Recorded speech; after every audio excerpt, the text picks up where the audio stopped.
À l'occasion de la tenue du congrès mondial de CGLU, nous avons tenu aujourd'hui un panel de haut niveau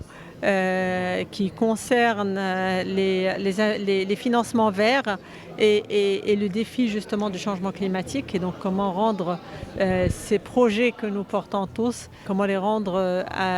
accessibles au financement vert. Et donc c'était l'occasion à la fois et surtout de parler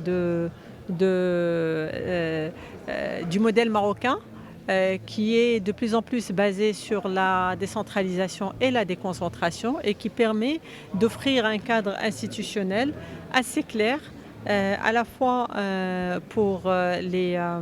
collectivités territoriales pour travailler sur l'ensemble de leurs projets et à leur tête des projets qui relèvent du changement climatique et du développement durable. À savoir aussi que la Constitution marocaine et que les lois organiques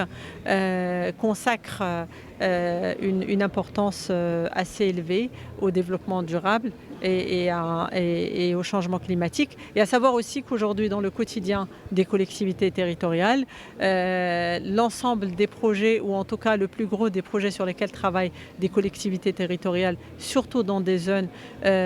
touchées par le changement climatique, zones semi-arides, arides, montagneuses ou autres, ces projets concernent directement l'économie verte, concernent directement le développement durable. Citons par exemple la feuille de route de l'eau, avec la rareté de l'eau, ou alors le contexte de la sécheresse qu'a connu notre pays sur les 7 ou les 10 dernières années et qui nous impose de développer une agriculture résiliente, ou alors bien sûr la lutte contre les incendies dus à la température qui ne cesse d'augmenter, ou alors la préservation des inondations, la lutte contre les inondations. Donc tout ça, ce sont des projets concrets sur lesquels travaillent l'ensemble des collectivités territoriales, ou en tout cas celles qui sont directement touchées, avec tous les partenaires,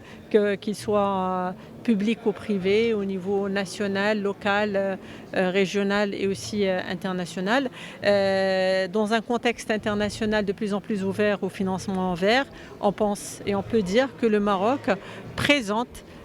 plusieurs projets qui répondent à ces critères de financement vert. Maintenant, le défi principal est comment mieux formuler ces projets, comment les mettre dans un cadre global pour répondre à un défi particulier qui est celui du changement climatique, comment aussi profiter des mécanismes de financement vert qui sont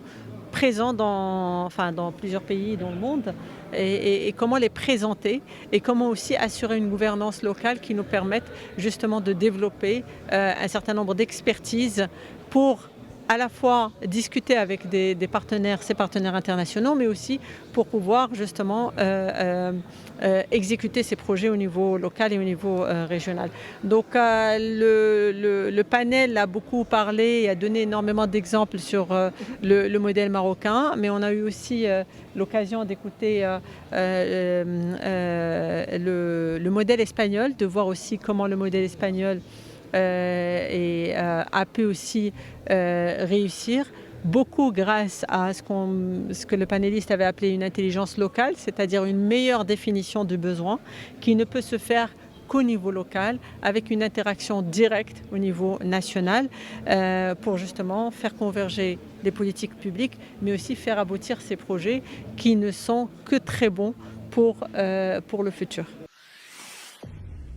Pour suivre toute l'actualité d'EcoActu.ma, inscrivez-vous sur notre chaîne YouTube et rejoignez notre communauté sur Facebook et sur les autres réseaux sociaux.